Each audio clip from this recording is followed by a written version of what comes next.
संस्थाएं भारतीय जनता पार्टी के लिए बूथ मैनेजमेंट का भी काम करती हैं। समय समय पर बूथ की जानकारी भी देती हैं।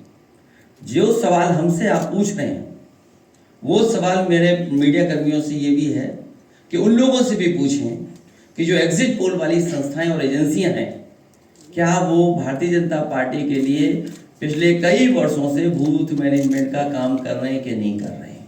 तो जो लोग उनके समय समय पे बूथ मैनेजमेंट का काम कर रहे हैं वही एग्जिट पोल मैनेजमेंट के लिए आए हैं। वो माहौल बना रहे हैं, विपक्ष के लोगों को डराना चाहते हैं।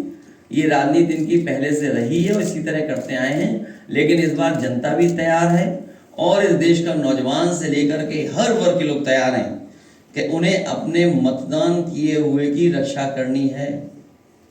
जयराम रमेश ने पत्र लिखा था, डीएम में 150 से ज्यादा उनको सीधे गृह मंत्री बात कर रहे हैं। ये जो आप सवाल पूछ रहे हैं ये कोई नया सवाल नहीं है। मुझसे बेहतर आप जानते होंगे, आपके भी संपर्क हैं। चुनाव भर किस तरीके का सरकार का व्यवहार रहा है या क्या निर्देश समय समय पर नीचे भेजे गए, और रामपुर एक उदाहरण रहा है, संबल एक उदाहरण रहा है। सर, ईसीआई की तरफ से जो रिपोर्ट बाद में आती है कुछ दिन के बाद, उसमें वोटिंग प्रतिशत बहुत ज्यादा बढ़ा हुआ होता है। देखिए, ये जवाब इलेक्शन कमीशन को देना चाहिए क्योंकि ये कॉन्स्टिट्यूशनल बॉडी है। और अगर किसी को इस बात का शक है कि वोट आखिरकार क्यों बढ़ रहा है, जो फॉर्म 17C है उसमें पूरी जानकारी है कि कितना वोट पड़ा है।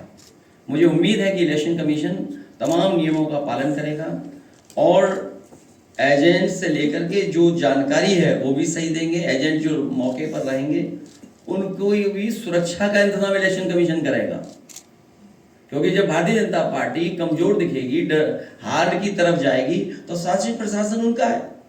उनकी कोशिश होगी कि एजेंटों को भी डराएं धमकाएं। सर, फॉर्म 17C जहाँ पे नहीं दिया गया है तो वहाँ पे कंपैरिजन कैसे करेंगे आपके एजेंट्स? फॉर्म 17C की कॉपी एजेंटों के पास है, लेकिन उसमें ये भी जानकारी होनी चाहिए आपको कि 17C एजेंट के दस्तखत नहीं होते हैं, लेकिन एजेंट के पास वो फॉर्म 17C होता है, उसे जानकारी होती है कितना वोट पड़ा है।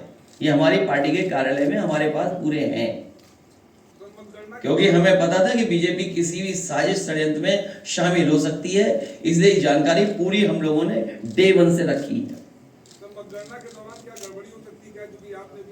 अरे एक ही बिरादरी के सब सवाल पूछोगे, इसका मतलब प्रेस धन्यवाद दे दें। अरे नहीं सर, बहुत धन्यवाद आपका। अरे सर, क्योंकि एक ही बिरादरी से पूछवा रहे हो सर आज ये सब सेटिंग आपकी भी है। सर आज